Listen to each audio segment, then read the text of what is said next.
தாக்குதலில் ஈடுபட்ட பயங்கரவாதிகளில் ஒருவரான ஆதில் தௌகரின் வீடு தரைமட்டமாக்கப்பட்டிருக்கிறது. அந்த காட்சிகளை நாம் பார்க்கிறோம். இது குறித்த கூடுதல் விவரங்களை நம்முடைய செய்தியாளர் சுசித்ராவிடம் கேட்கலாம். சுசித்ரா, அந்த வீடு எந்த பகுதியில் அமைந்திருக்கிறது? யாரால் தரைமட்டமாக்கப்பட்டுள்ளது?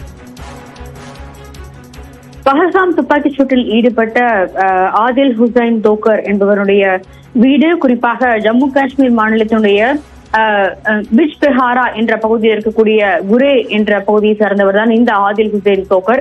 இவருடைய வீடு என்பது தற்பொழுது தரைமட்டமாக்கப்பட்டுள்ளது மிக முக்கியமாக பார்க்கப்படுகிறது. மொத்தம் 5 முதல் 6 லஷ்கர் இ தொய்பாவினுடைய தீவிரவாதிகளில் துப்பாக்கி சூட்டில் ஈடுபட்ட நிலையில் அதில் ஆதில் ஹுசைனும் ஒருவர் என்பது மிக முக்கியமாக பார்க்கப்படுகிறது.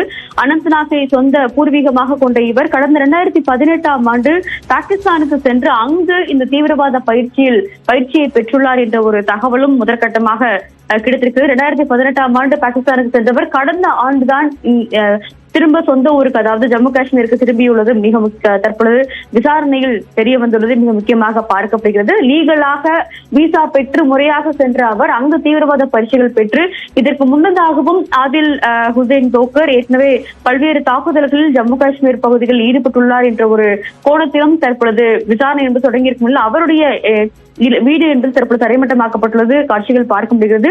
பிஜ்பெஹாரா என்ற பகுதியில் அமைந்துள்ள அவருடைய வீட்டை தற்பொழுது அதிகாரிகள் தரைமட்டமாக்கி இருக்கிறார்கள். இது மட்டுமல்லாமல் கடுமையான ஒரு விசாரணை என்பது அதாவது காஷ்மீர் சேர்ந்த 2 இளைஞர்கள், ஒன்று ஆதில் ஹுசைன் தோக்கர் மட்டுமல்லாமல் இன்னொரு ஆசிப் ஆகிய 2 பேருமே உள்ளூரை சார்ந்தவர்கள். அவர்கள் மூலமாகத்தான் மற்ற தீவிரவாதிகள் எல்லையை தாண்டி ஜம்மு காஷ்மீருக்குள் வந்ததாகவும் இந்த துப்பாக்கி சூட்டில் அவர்கள் ஈடுபட்டார்கள் என்ற ஒரு முதற்கட்ட விசாரணையை தேசிய புலனாய்வு அமைப்பானது ஈடுபட்டு வரும் நிலையில் இந்த தீவிரவாதி ஆதில் குரேனுடைய அந்த வீடு என்பது தற்போது இடித்து தரைமட்டமாக்கப்பட்டுள்ளது.